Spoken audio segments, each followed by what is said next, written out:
Olá, amados, a paz do Senhor. Estamos aqui para meditar em mais trechos desse livro de Salmos. Hoje nós vamos pensar aqui alguns versículos dos Salmos 103 e 104, que inclusive é o salmo da leitura anual, do plano anual de leitura. No Salmo 103, eu destaquei aqui o versículo 6, o Senhor faz justiça e defende a causa dos explorados. Justiça é sempre algo que deseja o coração de quem busca a presença do Senhor.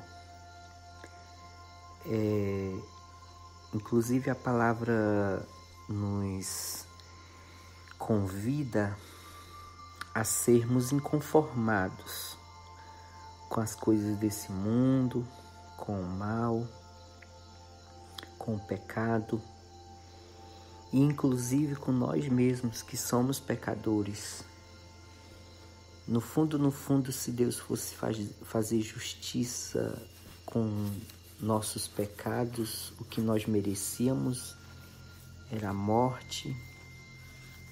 Como diz Romanos, o salário do pecado é a morte. Mas a nossa salvação e a nossa redenção foi um dom gratuito de Deus. Foi uma recompensa ou uma dádiva dada por Deus através da ação de justiça de seu Filho por cada um de nós. Então, o Senhor, Ele faz justiça através de seu Filho Jesus e defende a causa dos explorados. Isso serve para nós enquanto no mundo espiritual estávamos mortos para a eternidade, havíamos perdido nossa comunhão com Deus e estávamos à mercê da nossa própria sorte, porque a consequência dos nossos pecados era simplesmente a morte e o inferno, vamos dizer assim. Mas a nossa justiça é Cristo. Assim como também no mundo comum, vamos sem pegar ali a parte espiritual, no mundo comum, nosso Deus é que faz justiça. A justiça pertence a Ele. Enquanto o homem causa maldade e faz maldades entre si, assassinatos, abusos sexuais ou tantas outras práticas que nos fazem mal até assistir essas notícias ou ler sobre. Mas o Senhor ainda é a justiça desse mundo. Essas sementes do mal plantadas serão colhidas com a justiça de Deus. Deus não abandona a causa do pobre. O verso 10, Ele não nos dá o castigo que os nossos pecados merecem, nem nos retribui conforme as nossas maldades. Complementando o que eu havia apontado no verso 6, que a justiça de Deus para nós seria a morte. Mas a nossa justiça não está pelas nossas ações, mas pela graça de Deus. E o verso 10 complementa isso. O verso 12, ele afasta a nossa culpa pelo pecado, tanto quanto o Oriente está longe do Ocidente. Veja que nós, falhos e pecadores que somos, não conseguimos fazer essa distinção entre o homem pecador e a sua ação de pecado. Muitas das vezes nós julgamos as pessoas, nós rotulamos as pessoas pelos seus pecados, nós não conseguimos separar como Deus faz. Nós não conseguimos amar ao próximo acima daquilo que ele faz ou deixa de fazer. Como Deus, no verso 12, ele afasta de nós a nossa culpa pelo pecado, tanto quanto o Oriente está longe do Ocidente. Verso 3, como um pai que ama e compreende os seus filhos, assim o Senhor é bondoso e é compreensivo com aqueles que o respeitam e lhe obedecem. Ou, em outra tradução, e lhe temem. Veja que esse amor compassivo, bondoso, misericordioso, longânimo, paciente, é para aqueles que respeitam e obedecem ou temem a Ele. É uma condição. A nossa oração deve sempre envolver, pedir a Deus que preencha o nosso coração de temor, obediência e respeito à eternidade, a Deus, à sua grandiosa presença, ao seu poder. Porque senão seremos filhos rebeldes. Seremos filhos fadados ao inferno, a perder a nossa comunhão com Deus, se nós não o temermos, se nós não o amarmos. Louvado seja o nome do Senhor para sempre. E isso não é a nossa vontade, nós desejamos a presença desse Deus lindo e maravilhoso. O salmo seguinte, que é o 104, nós vamos... Todos esses dois salmos completos são uma bênção, mas a gente faz aqui algumas pinceladas. Convido os irmãos para ler completo depois, O Salmo 104, verso 14. Agora nós vamos falar sobre o cuidado de Deus para com nós, homens pecadores, homens frágeis e dependentes da justiça de Deus através de Jesus, da sua graça e misericórdia.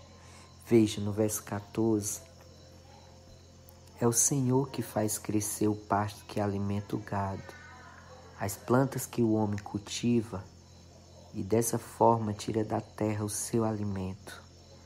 Que maravilha! Por esses dias nós meditávamos sobre a graça de Deus, o amor de Deus, os mistérios de Deus revelado no dia a dia, no cotidiano, no pôr do sol, no nascer do sol, nas coisas simples e às vezes até banais.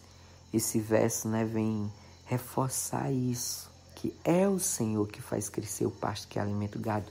Parece algo tão banal, irmãos? Você olhar assim para o pasto, ver aquele capim, ver aquele ramo, ver aquela vegetação cobrindo o solo, principalmente para a gente que mora aqui no semiárido nordestino, nessa região do Ceará.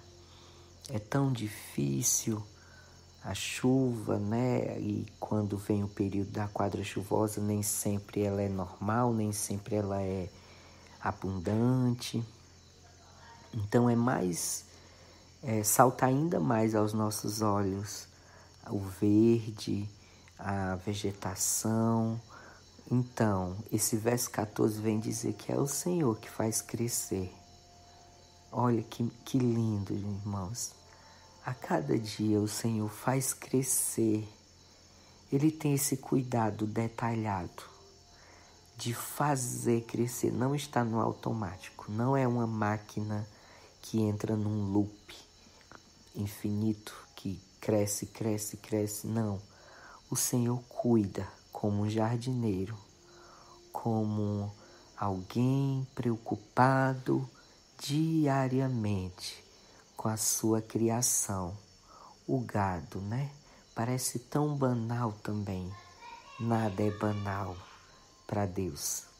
As plantas que o homem cultiva e dessa forma tira da terra o seu alimento. Você já meditou o quanto de milagres existe numa fruta que você come, num cereal, num feijão, arroz ou qualquer outro alimento que te dá sustento, que te dá saúde? O quanto de Deus, o quanto de milagre. Aquilo era uma semente e se tornou em um fruto que, sei lá, um abacate, uma manga, uma maçã. Veio da terra. A terra parece tão suja. A terra parece tão, eu sempre uso essa palavra, né? Banal. Não é banal, é milagre. É a mão de Deus manifestada entre nós. O verso 24 do Salmo 104 diz: Ó Senhor, quantas são as suas obras. O salmista está admirado, né? Com tanta revelação aos seus olhos, né? Saltando aos seus sentidos. E ele exclama, né? Quantas são as suas obras. O Senhor fez todas elas com grande sabedoria. Repito, nada é banal, nada é simples, nada é comum. Tudo existe sob a forma, sobre a dependência, quer dizer, da criação de Deus, da vontade soberana de Deus. E enche a terra com as suas criaturas. Esse mundo não está solto ao acaso. Nada ocorre sem a permissão de Deus. Todos os dias eu e você estamos cercados de milagres incontáveis. Eu não sei se os nossos sentidos estão prontos para captá-los diariamente. Não sei até que ponto os nossos 5 sentidos estão sensíveis a esses milagres, a essas manifestações da graça de Deus. No verso 27, todos esses animais dependem do Senhor para receber seu alimento na ocasião certa. E aí eu lembro daquela passagem dos evangelhos onde diz que se Deus cuida assim da erva do campo, que hoje surge e logo mais é lançada no fogo, faz parte do processo criação e recriação, porque depois de queimado se torna outro elemento dentro da natureza. Formam gases e formam ali cinzas que vão, vamos dizer assim, que vai cultivar o solo, que vai trazer ali algum outro tipo de vida. Só muda a forma, mas continua sendo milagre. Então, lá no Evangelho diz que Deus cuida, né? Da erva do campo dessa forma, de forma tão detalhada, de forma tão cuidadosa. Quanto mais nós, homens de pequena fé, né? Louvado seja o nome do Senhor. E o último versículo que a gente destaca no Salmo 104, que meus pensamentos, o verso 34, que meus pensamentos e emoções deixem o Senhor satisfeito, pois Ele é a minha alegria. É tão maravilhoso, é tão gracioso quando os nossos sentidos atingem esse nível de maturidade, de entender que um carro não é o máximo de realização para o homem. Casas, mansões ou realizações humanas, não sei, um cargo público, se tornar um político de destaque, não sei. O que são os anseios que está no teu coração, por exemplo, que está ouvindo esse áudio, essa transmissão? O que é o máximo de realização para você? Será que você tem entendido que o máximo que o homem pode conquistar está na presença do Senhor? Peça ao Senhor para te trazer essa alegria, e essa alegria completa no Senhor, porque somente a minha fala ela não pode revelar isso. Somente a minha fala não pode transmitir tudo isso se o Senhor não realizar, se o Senhor não fizer. Se Ele encorpar a minha fala e cada palavra que você ouve agora, sim, Ele pode gerar milagre agora no teu coração e fazer que os teus pensamentos e emoções deixem também o Senhor satisfeito, como diz esse salmo, pois Ele é a tua alegria, fazendo diminuir as tuas expectativas em relação às demais coisas dessa vida, fazendo você diminuir o olhar sobre aquelas coisas os quais você tem posto os teus sentidos, de forma muitas vezes até exagerada. Não que nós não possamos sonhar e desejar algumas coisas, mas o perigo é quando essas coisas tomam o lugar de Deus, tomam a presença de Deus no nosso coração. Aí mora o perigo, porque aí a presença do Senhor deixa de ser a nossa maior satisfação e passamos a encontrar paliativos para a nossa alegria. Passamos a achar que nós dependemos de situações do dia a dia para nos alegrar, de coisas que na realidade a vida não pode nos proporcionar alegria. A gente se alegra momentaneamente, tem uma coisa e outra, mas a alegria completa, verdadeira, só o Senhor pode proporcionar. Amém? Tão maravilhoso quando atingimos essa maturidade no Senhor. Eu oro ao Senhor para que você, essa noite, ou manhã ou tarde, dependendo da hora que você esteja ouvindo esse áudio, venha aclamar o Senhor por essa sabedoria, por essa maturidade dos teus pensamentos e das tuas emoções. No nome de Jesus, fiquem todos na paz do Senhor. Amém.